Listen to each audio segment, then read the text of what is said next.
Hello and welcome to the 357. My name is William Spear, and this is 17.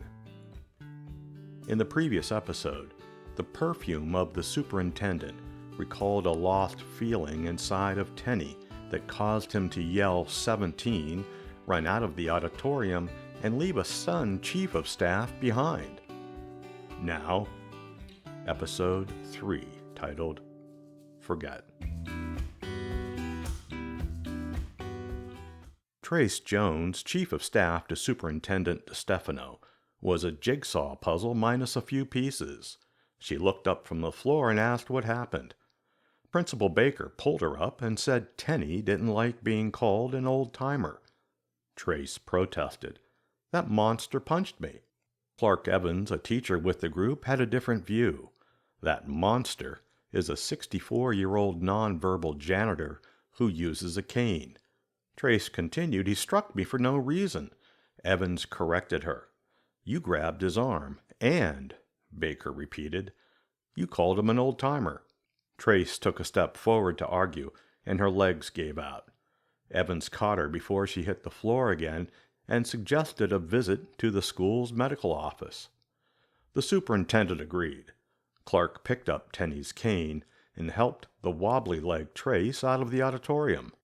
Jennifer Hargrove, Tenny's job coach, saw the events unfold and quietly moved to the rear exit.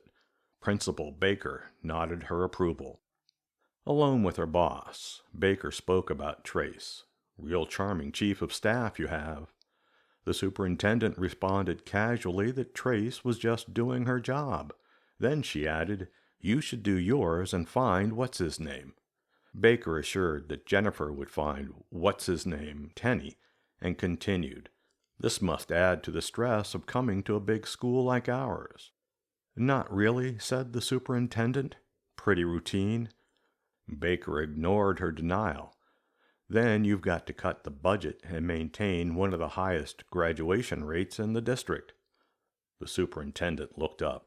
And you want to know if your job's on the line. Baker pushed back hard.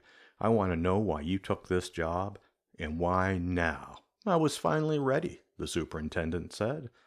The principal made her move. Ready to stop running?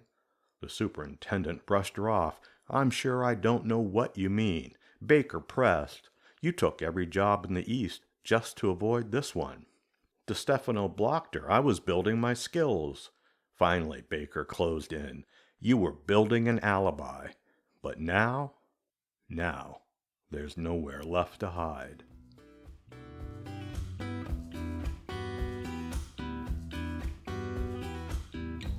You've just listened to episode 3 of the series 17. Theme music is through the courtesy of Lemon Music Studio at Pixabay. The 357 is written and produced by William Spear. Thank you for listening.